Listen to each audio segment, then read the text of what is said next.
A gente vai continuar aí a entrevista porque faltou luz, né? Como vocês puderam ver ontem. E agora, então, a gente continua em outro lugar, com outra roupa, com outro tudo, mas é a mesma pessoa, o mesmo assunto, sou eu, né, pessoal? Então, vamos lá. Aí, Martina, eu tava voltando pro Brasil, né? Então, voltei pro Brasil depois desse trabalho feito na França. E nessa hora eu pensei, nossa, aprendi tanto sobre gestão cultural lá na França que eu quero experimentar trabalhar com isso no Brasil. Então eu fui atrás de todos os lugares, assim, batendo as portas. Eu quero ser gestora desse espaço cultural, desse centro cultural, desse teatro. E ninguém me dava bola. Ninguém. Era horrível.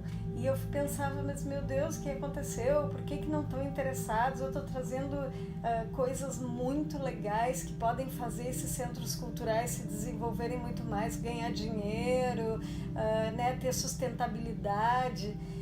Eu estou trazendo muita informação de fora, por que não querem essa informação? Daí fui me dando conta que os cargos de diretores dos centros culturais, isso eu estou falando lá naquela época, né? Que era bem início dos anos 90. Esses cargos, eles eram uma moeda ali de troca, né, não exatamente de favor político, mas de partidos, né, de ocupação de cargos, quando tinha...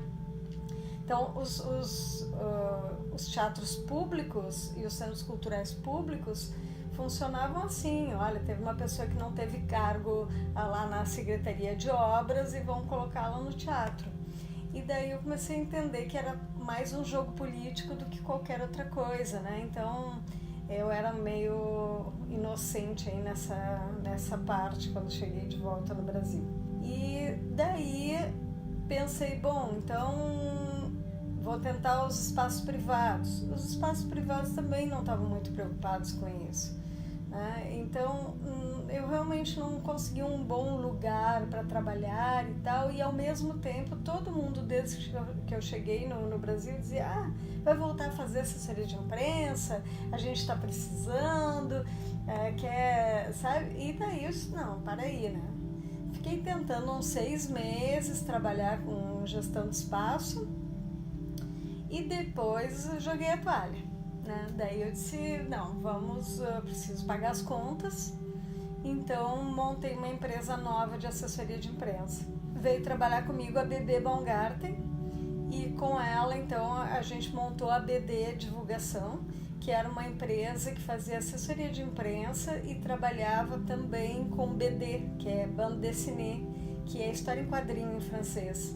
Então a gente publicava algumas revistas de história em quadrinho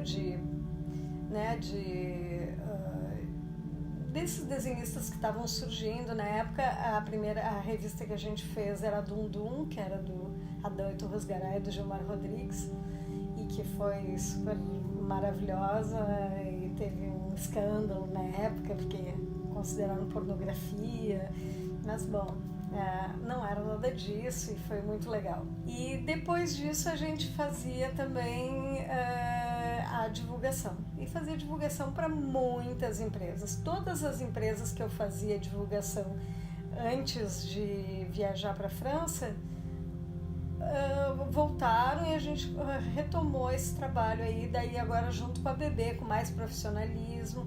Então a gente começou a trabalhar com grandes festivais também, fazer Feira do Livro, Porto Alegre em Cena. Então todas essas coisas a gente começou a fazer naquela época. E em 1996 eu fui convidada para a direção da usina do gasômetro. E foi um momento, nossa, eu cheguei e disse para a BB, olha, eu quero fazer isso, então tu segue com a empresa. Eu saí da empresa, a BB tomou conta da BD Divulgação, que continua até hoje, só que ela hoje utiliza o nome de BB Baumgarten, né, comunicação, mas continuou o trabalho dela e eu saí para tentar uma nova vida, né? Vou tentar a sorte com a gestão de espaço cultural. E foi horrível, na verdade. Ia dizer que foi bacana, mas não foi.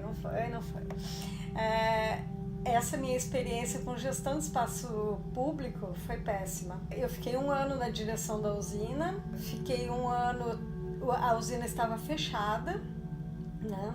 Bom, para quem não sabe, a usina do gasômetro é um centro cultural imenso em Porto Alegre, fica bem na ponta, ela faz o desenho de Porto Alegre, assim, né? Na ponta da cidade tem uma chaminé enorme, e todo mundo vê, é a primeira coisa que a gente vê de Porto Alegre quando chega de avião, é a usina, né? E é um lugar icônico, mas na época ela estava fechada, estava completamente fechada para reformas.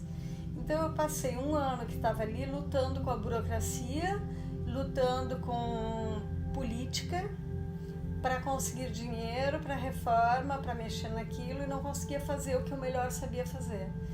E eu não sou legal de lobby político, não é uma coisa que faz, né? Não é a minha coisa. Então acabou que no final do ano, com vários problemas realmente políticos que me impediam de trabalhar, consegui uma verba, a verba foi perdida por questões burocráticas, fiquei muito decepcionada com aquilo tudo, e ali eu decidi que eu nunca mais ia trabalhar com nenhum cargo público, né? Então foi o meu adeus ali para a gestão pública. Daí voltei para a minha vida, só que eu não queria voltar a fazer divulgação, eu queria agora fazer gestão de espaço. Então, em seguida, eu fui convidada para trabalhar na URGS, no Salão de Atos da URGS, e quando eu estava na URGS há poucos meses, assim, organizando um projeto cultural para o Salão de Atos, eu fui convidada para ir para a Unicinos. A Unicinos é uma universidade muito grande e tinha muita coisa na época de cultura, né? Tinha um teatro grande para a cidade, né? Um outro teatro menor, tinha orquestra, grupo de teatro, vários grupos de dança. Então, a Unicinos realmente movimentava muita coisa. E eu fui para a Unicinos, então, para cuidar da gestão cultural do espaço. Foi maravilhoso esse tempo que eu trabalhei lá, foi muito bom. E eu ainda estava na Unicinos quando fui chamada para receber o convite, então, para montar o Santander Cultural em Porto Alegre. O Banco Santander tinha contratado uma empresa de São Paulo, que é a Arte e Cultura, do Yakov Sarkovas, e o Yakov montou uma equipe em Porto Alegre que era dirigida por mim, né, que era coordenadora geral, e pela Luísa, que era coordenadora administrativa.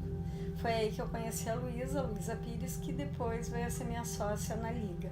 Essas chamadas para trabalhar nos lugares, elas aconteciam de uma forma meio aleatória, assim, mas, né? Claro que eu já era um pouco conhecida na cidade, até porque eu fazia assessoria de imprensa e porque produzia muitos artistas renomados na cidade também. Então as pessoas já sabiam quem eu era. Então era mais fácil, como eu comecei produzindo artista, eu me tornei conhecida assim, né? Por isso que eu digo sempre para as pessoas, né? Olha, começa produzindo artista, que daí tu vai te tornar conhecida, né? E depois, daí as pessoas sabiam, olha, ela trabalha bem, isso, aquilo, né? No caso do Santander Cultural, por exemplo, o Yakov Sarkovas veio a Porto Alegre e entrevistou um monte de gente, né? E no meu caso, ele não tinha me entrevistado, mas ele tinha recebido muitas referências. Então, quando eu ainda estava lá no Unicinos, eles mandaram um convite com uma passagem aérea para eu ir a São Paulo fazer uma entrevista com o Yakov. E eu não sabia do que se tratava. Eu não tinha a menor ideia. Eu estava achando que eles estavam me chamando para dar um patrocínio do Banco Santander para a Orquestra Unicinos. E foi assim que eu fui para São Paulo fazer essa entrevista. Quando eu voltei ainda sem saber do que se tratava. Eu fui entrevistada pelo Yakov, não entendi o que estava acontecendo, ninguém me esclareceu nada, e quando eu voltei para Porto Alegre, meu telefone estava tocando, e daí me disseram, tu fosse escolhida pelo Yakov para ser a coordenadora do Centro Cultural, que vai ser criado, ele não tinha sido criado ainda. E eu pensei, mas não, eu não quero, muito obrigada, né? Eu tô super bem na Unicinos, não precisa e tal. E eu não tinha ideia também que Santander Cultural ia ser uma coisa tão grande, né? E daí eles começaram a tentar me convencer, né, de várias formas, foram bem persuasivos e eu acabei aceitando. Foi bem doloroso deixar o ensino, sem dúvida, mas foi um aprendizado incrível, né? Não só pela oportunidade de criar um centro cultural do nada, né, como por poder trabalhar com o Yakov, que era realmente uma super referência nacional, né? Uma pessoa incrível em produção cultural, em políticas culturais. Poder trabalhar com o Yakov foi realmente muito, muito bom. E a nossa equipe era muito legal também, muito bacana. E esse trabalho de implantação do Centro Cultural foi histórico, na verdade. O Santander Cultural foi o primeiro centro cultural do Rio Grande do Sul a ter uma política cultural de verdade, né? Até então, os centros culturais eram coordenados lá pelo administrador, que decidia o que ia ser apresentado dentro daquele centro cultural ou não. Era raríssimo ter um edital, era raríssimo ter uma política clara do centro cultural, não tinha nada, né? E o Santander foi o primeiro a ter, a definir quais seriam os eixos que seriam desenvolvidos ali, através de pesquisas sérias, né? Através de entrevistas, né? Foi muito bacana o processo para criar esse centro cultural, né? Depois todas as atrações, todas as coisas que iam ser decididas ali, que iam ser apresentadas no Santander Cultural, passavam por colegiados de cada uma das áreas, com pessoas escolhidas a dedo que representassem cada um dos segmentos da arte, né? Então, se pegava ali o colegiado de artes visuais, tinha gente desde a arte mais popular até a academia, né? Passando pela arte mais jovem, pela arte mais clássica, tinha tudo dentro desse colegiado, para que a gente pudesse ter um trabalho bem, bem interessante mesmo. Foi incrível fazer o Santander Cultural, foi